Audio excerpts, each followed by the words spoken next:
Ladies and gentlemen, welcome into this edition of the Duval Dive. Of course, I am Kyle Nash, the student of the game, here with Fans First Sports Network. A few things happened this week. Maybe you noticed. The head coach had his introductory press conference. Welcome to Duval there, Liam Coen. After all, we were on this show, granted, beyond the emergency podcast we had, the Duval Dive Live. Make sure you check that out. We were sure on or around this time last week, I'll call it. Travis will correct me in a minute if I have it wrong, but we were sure Liam Coen was off the table. And then what happened was, it's a funny thing all the way around, but whether you live in the space of free at last or ding dong the witch's den, Trent Baalke departs, Liam Coen is in the building, and we're going to go a little bit over his introductory press conference. But listen, I would be remiss to do this on my own. I'm not even a card-carrying member of the Duval Devout. I would need to bring in my personal champion to help me fill out that particular role. Give it up for, though this team makes some drinking, here's a card-carrying member of the Duval Devout, Travis D. Holmes. What's going on, my man? Doing well, man. I just renewed my membership. This is awesome. I was getting ready to to shred that card. But then they're like, all right, no, Trent's fired. Liam's in. All right, cool. I'm back. I'm all in. And speaking of all in, our guy Robert was all in too. He loved the first press conference. The first one was good with all the staff and the players. Yeah, I get it, man. And listen, at the end of the day, I'm going to say this to get it out of the way. At the end of the day, whether Liam Coen succeeds or not, the most important thing that has taken place is Trent Baalke being removed. I can't stress that enough. Showing actual growth from Shad Khan to get the monkey in question off his back. And listen, maybe he thought he was sliced bread. I guess everybody's entitled to their own opinion. Something First Amendment, whatever, he said jokingly. But at the end of the day, that Band-Aid had to be ripped off, I think, to move the organization forward. So whether he was your best friend or you thought he was Peter Baelish, it's a Game of Thrones reference. That's right. I mean, it's that is really the most important thing that had to happen for the franchise to truly change. I think that's a fair statement, right? I think that is absolutely a fair statement, and we covered it originally in our Liam Coen, introductory press conference YouTube video. Check it out on the channel for you guys that's watching on YouTube. But also we covered it, in his original, hiring video that was 3 days ago, over this past weekend. Yeah. At the end of all of it, Trent Baalke absolutely had to go, and we all knew it. Most people around the NFL knew it. Pretty much everyone you talked to around the league all knew it, yet Shad didn't know it. And apparently even Ben Johnson knew it, if you were to believe the Albert Breer piece on Sports Illustrated on SI.com, where he basically stated that Ben Johnson seemed to be interested in the Jacksonville Jaguars job, but he didn't want to be the one that has to push Trent Baalke out. And I am paraphrasing. So the gist of that being, well, if you don't want to push the general manager out because you don't feel like that's your role, I fully understand that. And this is a very complicated, very sensitive subject and a very sensitive situation. However, you've been given the keys. You've been given the keys to the kingdom. Like, you are being given the king. You are being given the kingship, and all you have to do is say what you want. And if that is truly what you want, then you have to be willing to make those difficult decisions, because as the man, you got to show me that you are the man, Ben Johnson. So maybe he chose right going to Chicago, because we need somebody who's going to be willing to make them hard decisions, babe. I'll say this. It's possible both hires work out for both franchises. Let's start with that. That's on the table, okay? And I'll lead with this. I'll ask you this point blank. As the one that's wearing a hat on this show right now, Liam Coen was asked directly. Oh, he thinks it's Cap. He probably already knows the question. All right, that's fine. Liam Coen was asked directly if Trent Baalke impacted his decision to come to Jacksonville, and he said it wasn't a factor. Are you buying that? Is that what he said, though? Like, I listen to words, and he danced like his feet was on fire the first time he was asked that question, and kind of just hemmed and hawed around it, and then kind of just landed on it wasn't a factor. it sounded like it was a factor, and he didn't want to throw the man under the bus because he's already just lost his job. That's what I heard from that. Like, it ain't what his mouth said, it's what his body language did. Well, and actions speak way louder than the words, right? I mean, we don't have to rehash it entirely. I'll do it like Shad Khan. It's very quick, right? Hey, Jeff, man, was there? What was that, buddy?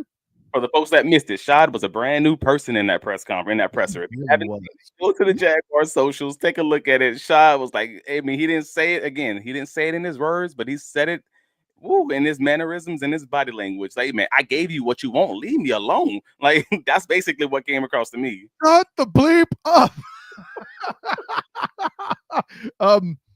You threw me off of that one. That was a good point. But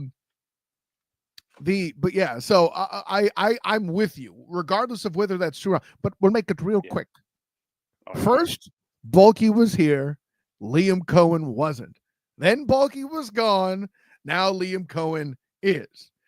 Tell me what I'm missing. But let's focus less on who left the building and more something that's interesting that you brought up a lot on Twitter there. Travis D. Holmes on Twitter, by the way. Tony Boselli. He became involved in the head coaching search as a Hall of Fame ball knower, as we said it last episode. The franchise's only Hall of Fame ball knower, right? And so he was involved in the search from that capacity to make sure, and in fact, check if Liam Coen, probably Liam Coen in particular, knew ball. Yeah. He was asked at the press conference, and I forget who asked. It was great that they asked it. If there would be a spot for Tony Boselli in the front office. Yeah. Shad said yes, but they're trying to work out the particulars and the legalities of it. Weigh in on that, man. Where would you put him? What would you do exactly? Because I'm thinking it's a football operations spot. I don't know what the hang up is.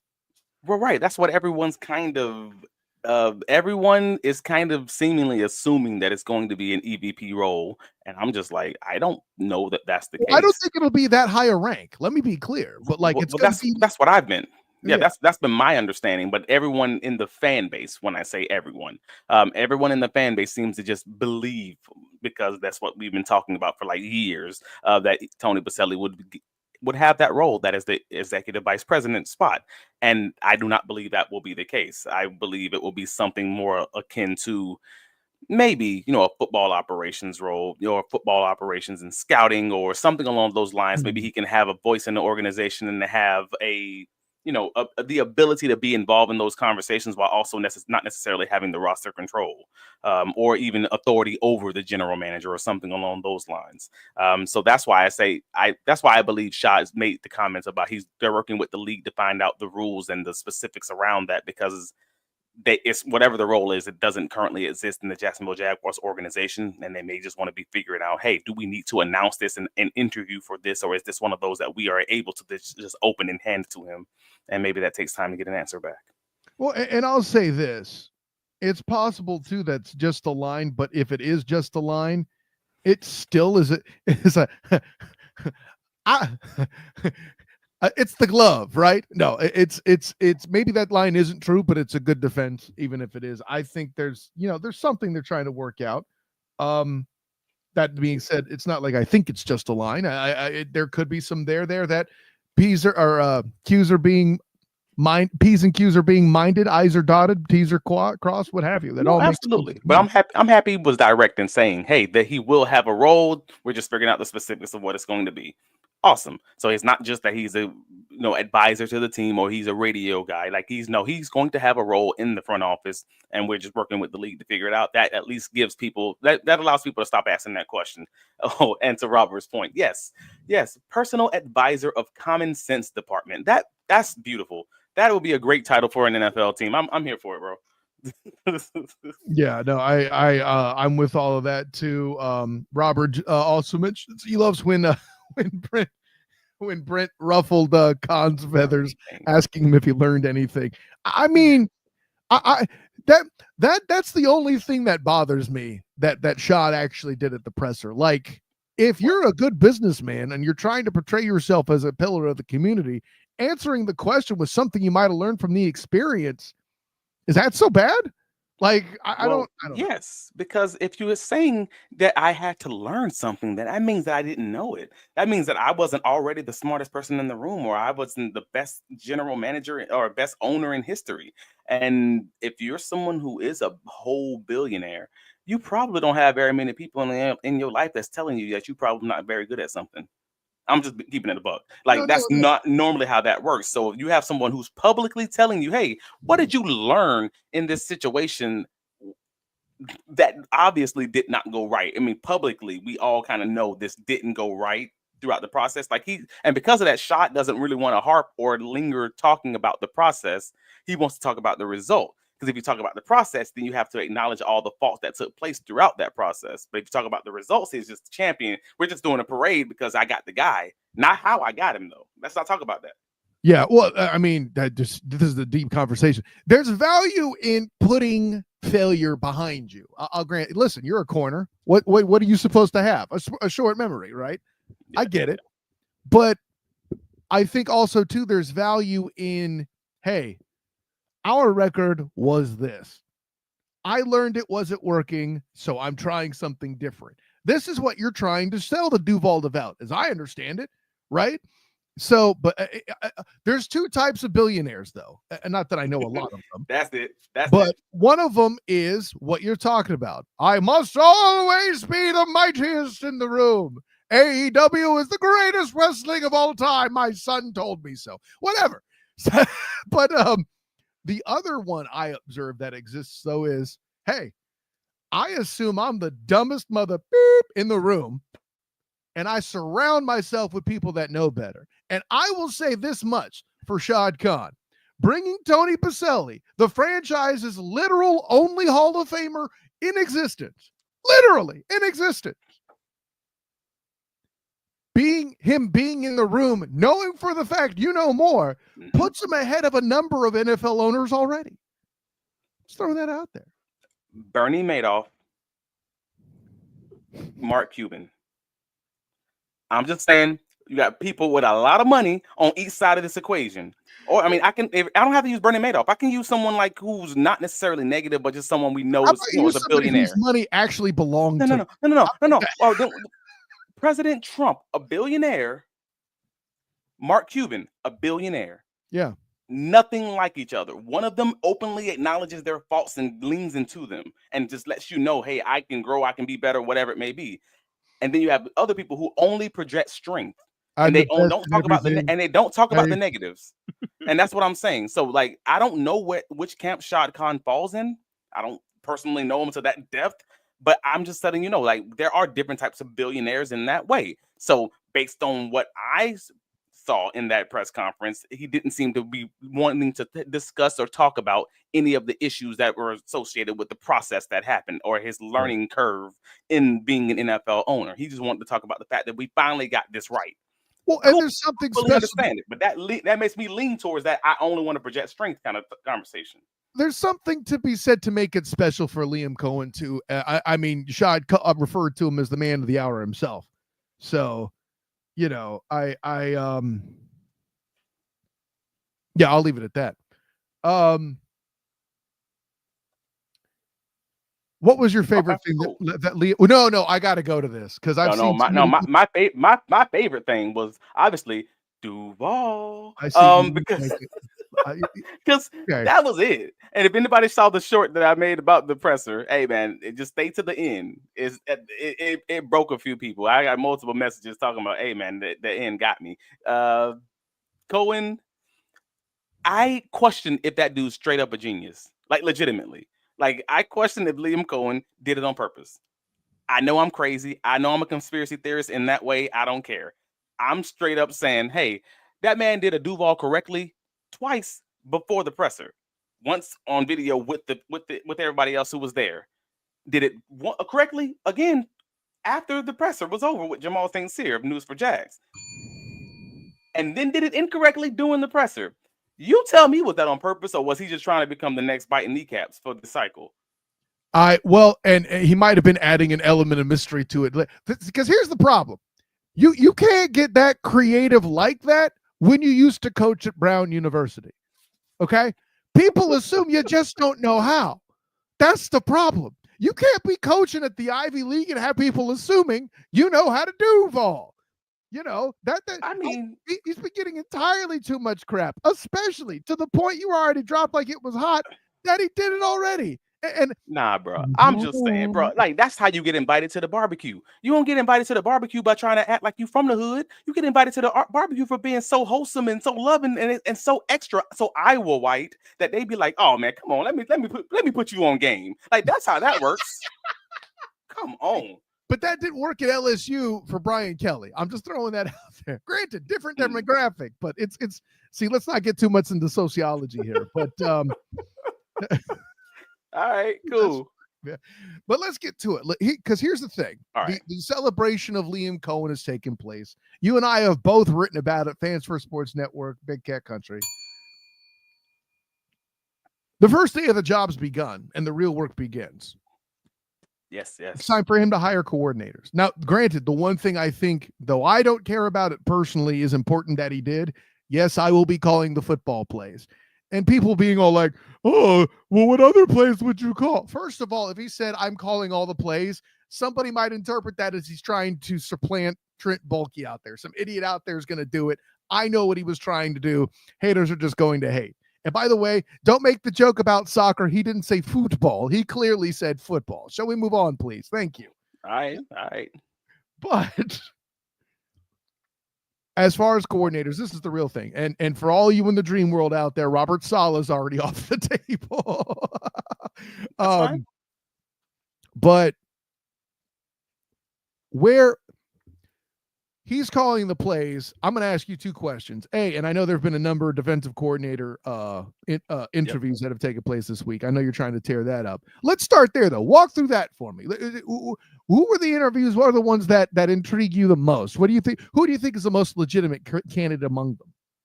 I mean, the most legitimate candidate, or I would believe the most qualified candidate was someone who was already a defensive coordinator, Patrick Graham, former Las Vegas Raiders defensive coordinator. We all know we all know his name based on the fact that he was interviewing for the Jacksonville Jaguars as for the head coaching role.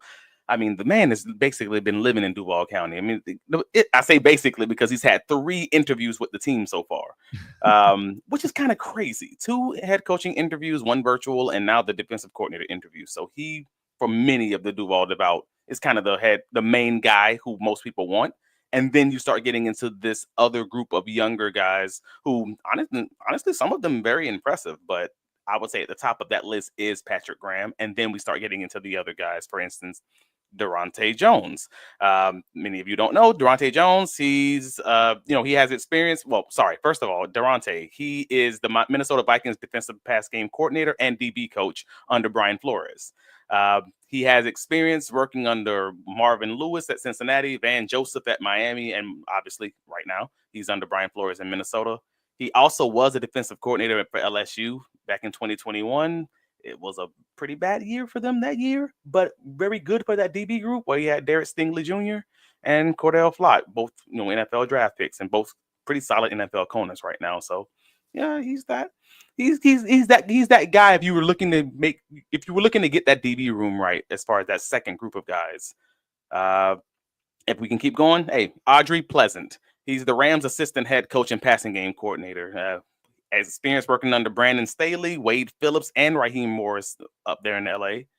But he also has experience working for Aaron Glenn, though he did get fired after working for the Lions when they were really struggling in the secondary and back in 2021. Yeah. So that's the piece that I'm like, I really want him to be my second guy on my list. But I got questions around what happened in that Detroit Lions season. With that secondary, was he just a scapegoat? Was it just a rough situation? So because of that, he kind of ends up falling like third on my list of guys. And they drafted really well at those positions after he was let go too. So after he was gone. Right. So you could also blame that it was just on the guys. And that's what makes it a little bit squirrely, I guess, when we're trying to talk about who these guys are and what was it, players, not plays. Like what is it? If you believe Liam Coen, players, Jimmy's and Joe's over X's and O's, then I can't really blame the head coach. Yeah. So then you got Anthony Campanelli. He's the Packers linebackers coach and run game coordinator. Experienced under Jim Harbaugh over at Michigan, working under Brian Flores and Vic Fangio in Miami. And he stayed on under both regimes, both Brian Flores, as head coach, and the Mike McDaniel's Miami Dolphins team. So he's probably a good guy if he's able to stay under two regimes and then get a job for the Packers, who improved as far as their run defense this past season. It's an interesting one. With that list of credentials that you mentioned for Campanelli, that's who I lean towards, because funny. That's what the rumor says the Jaguars are leaning towards right now. Oh, how interesting. Well, no, I feel like developing that group up front is pretty essential. And I get it. I'm not here to tell you that the DBs are in a great state of being, but if you have the run accounted for and you end up drafting a defensive tackle or you end up fixing the defensive middle to where that line, Jacksonville happened because of the guys up front. Yeah. I don't think anybody's going to argue with that. Am I saying recreate Jacksonville? Maybe. Not really, but maybe. Let's pretend that's your interpretation of what I'm saying, right? That's the guy who would do it, and maybe he would help get more out of guys like potentially, for example, a Ventrell Miller, guys of this sort that aren't Foye Oluokun in the linebacking core. Well, they've tried a guy who was all in on the defensive line, as far as Ryan Nielsen is concerned. They've tried a guy who was all in. No, but they've tried a guy who's like philosophy wise. That's what Ryan Nielsen is. He's all in on the front guys. If you have a guy who's philosophy wise in Mike Caldwell, the previous defensive coordinator for the Jaguars, who's all in on defensive backs, they've tried that guy also. So why not try a guy in the middle? Why not go with Campanelli and try a guy who's in the middle? The linebackers are supposed to be one of the strongest groups for the Jacksonville Jaguars, and they haven't necessarily played like it, or at least played as consistently as you would want them to.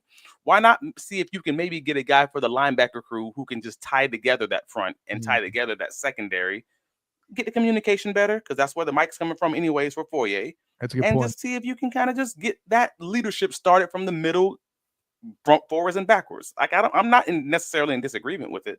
Yeah. Well, and listen, I appreciate that we're having the conversation to get Ryan Nielsen out of the rotation. Anyways, too soon? Yeah, man. Are we all still traumatized? All right. And the last defensive coordinator option, at least as it currently stands, is the Jaguars are requested to interview Carolina Panthers passing game coordinator Jonathan Cooley, who worked with Liam Coen in the 2020 through 2022 seasons with Sean McVay at the Rams. 13 years experience with Brandon Staley and Raheem Morris while there, and he was their assistant DB coach in their 2021 Super Bowl victory season. But they haven't interviewed him yet. Again, that was just requested. Nevertheless, those are your 5 guys. You can fight about it in the comments. Who's your priority and why? I guess I already told you kind of mine. It's Pat Graham. And then you can kind of Robert's got you back on Graham, that's for sure, man. Yeah, you can flip and shift the rest of those guys however you like. Like I don't have any dog in the fight as far as that's concerned. And then finally we have Nate. I don't even know how to say his last name, but so on the offensive coordinator side, we have Nate Shallahassi. It sounds like Tallahassee. That guy, he's the Los Angeles Rams offensive assistant and pass game specialist. The team has also interviewed him. The Tampa Bay Buccaneers are also interviewing him for their offensive coordinator position. Oh boy. So that's going to be the fight number 2, which is very interesting. You've already heard the rumors about, maybe that Jacksonville would be fighting with Tampa Bay for the next offensive coordinator spot, and we kind of see that working out in real time. So I'm kind of curious if Jacksonville would get him or if they're going to go elsewhere. But that's going to be another reason for the Buccaneers fans to hate us, because they love to hate us right now. Well, and I meant to have the clip ready, but I was deterred yesterday. But have you seen him on News 4 Jax calling for a close up on camera 6, talking to the Tampa Bay Buccaneers? I have. Nobody cares. Nobody cares. Nobody cares. Jamal, by the way, I can confirm with our friend Jamal St. Cyr that was in fact 100% improvised. Right. It's like the guy on those videos. It's like, right here, I'm gonna tell you how to create this Wendy's milkshake. And come a little closer. Yeah, that guy. That was Jamal. That was like nothing, man. I loved it. Yeah. And here's a point Robert brings up offensively too. He loves Cohen's motions with tight end and wide receiver sets. Boy, man, Hey, Coen be cooking. any movement is more movement than they did in the past. That's all we know for a fact, ladies and gentlemen. Facts. Facts. So yeah, so overall, man, the Jaguars in like 72 hours have done a significant number of interviews on the defensive side. They only got the one offensive coordinator interview in so far, but nevertheless, that's going to be ramping up sometime soon, and you probably should be expecting a defensive coordinator hiring I would probably say sometime this week if I had to guess, because Shad and Cohen both kind of hammered down the fact that they want to get that defensive side right in his interview, and also then after the fact that they will start focusing on the front office and the GM search. So we're seeing that in action. That's amazing stuff there too. A quick point worthy of note: they retained their special teams guy from the past, so I think that's pretty awesome. That's they did also very good. Yeah, that was very good. That came out after the presser, and I also noted that in our 5-minute video earlier this week on the Duval Dive on YouTube and on the Duval Dive on all the different podcasters. So yeah, take a look, listen back to that. Fun times, man. Absolutely. Well, no, it was a good little moment to check in. Of course, I have a piece digging more into Mel Kiper's mock draft 1.0 and who's going to be going there. I think we'll talk about that at a different juncture there too. But I did an article on it. You can check out on Fans First Sports Network, by the way. But Travis, we're at that point already. Tell the world where you can be found, my man.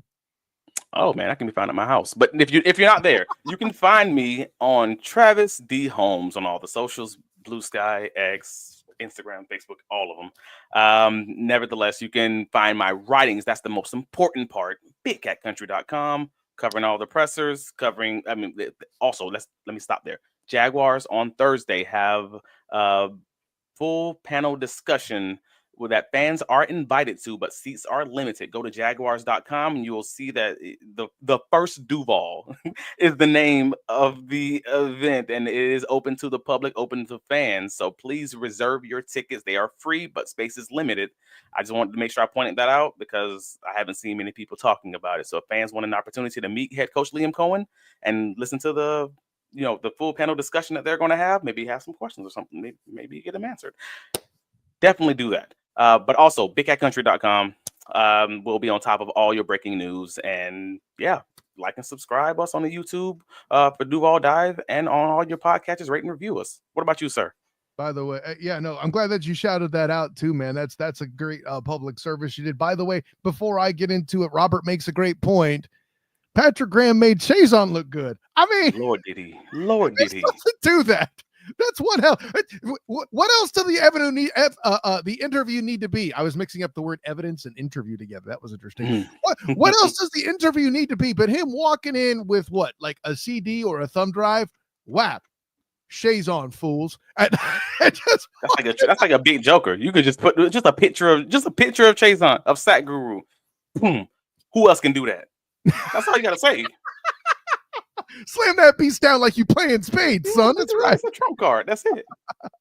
Of course, I'm Kyle Nash, the student of the game. You find me on Instagram, Threads, Twitter, and a cool kid. I am on Blue Sky as well at the SOTG. Find me on Facebook as a student of the game. Check out my writings with the Fans First Sports Network covering the Orlando Magic and the Jacksonville Jaguars, as well as my work with the Black and Gold Banneret. Check out blackandgoldbanneret.com, where you can find my writings on men's and women's basketball, as well as my work with the football team there, and then the Night Shift podcast, of course.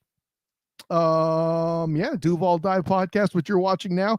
Please subscribe and like the Duval Dive YouTube channel, and if you got time, do the same for the Black and Gold Banneret YouTube channel as well. So, for my personal champion, Travis D. Holmes, this is Kyle Nash, student of the game. Thank you again to everybody in the comments, but until next time, everyone, class dismissed.